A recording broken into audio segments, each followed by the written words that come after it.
విరక్త అలలు చీకటి సముద్రంలో ఎండిపోయిన ఉదయంలో విస్తరిస్తున్నాయి. హర్షితనే ఒంటరి 11 ఏళ్లు భారతీయ బాబు సూర్యకిరణాలు తాకిన తేనెరంగు చర్మంతో, చుక్కగా కప్పిరించిన నల్ల జుట్టుతో, నీలి డ్రెస్, నల్ల షూలు ధరించి, చిన్న నలుపు తెల్ల బోటు అంచును గట్టిగా పట్టుకొన్నాడు. అతని పక్కన ఒక చిన్న కోతి ఉంది. సూర్యకిరణాల చేత తేనెలాంటి ఉండిపోయిన వెండి వర్ణం, పొడవైన జుట్టుతో, ఆకలివేల్తో తిండి ఆశను వ్యక్తం చేసింది. హర్షిత్ త్రాస తీస్తుందోలా ఊడుతూ ఆగుబాధంగా ఒక చేపను నీటిలోంచి తీయగలిగాడు. ఆ చేపలో ఒక కొదుగు మాత్రమే. ఆ ఆశ మరింత మెరుస్తూ ఇద్దరిలో ఒక సన్నని ఆశను వెలిగించింది. రోజులు గడుస్తున్నా ఆ ఆకలి తీవ్రత పెరిగింది. కోతి ఖాళీ డబ్బలపై తాడుతూ తిరుగుతుంది. హర్షిత్ బ్రతుకుతున్నట్లు మారింది. అతని స్టామినాకు తింతంతలేదు. ఓ చిన్న బోటు, విస్తారమైన సముద్రం వారి మధ్య పెద్ద నిరాశను ఉంటాయి. చివరకు హర్షిత్ శ్వాస మెల్లగా తగ్గిపోయింది.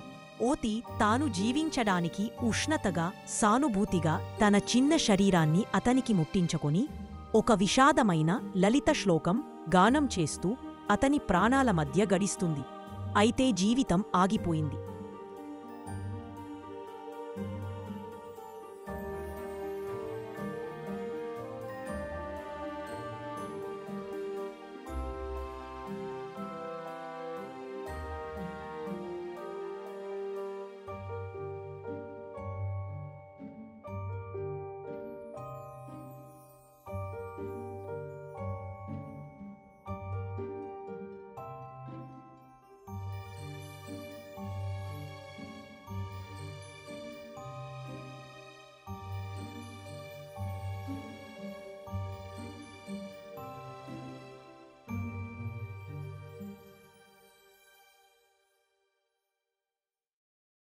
అతివింతతో సముద్రపు లోతు సూక్ష్మ నిశ్శబ్దంలో హర్షిత్ శరీరం కింద దిక్కుగా పడిపోయింది.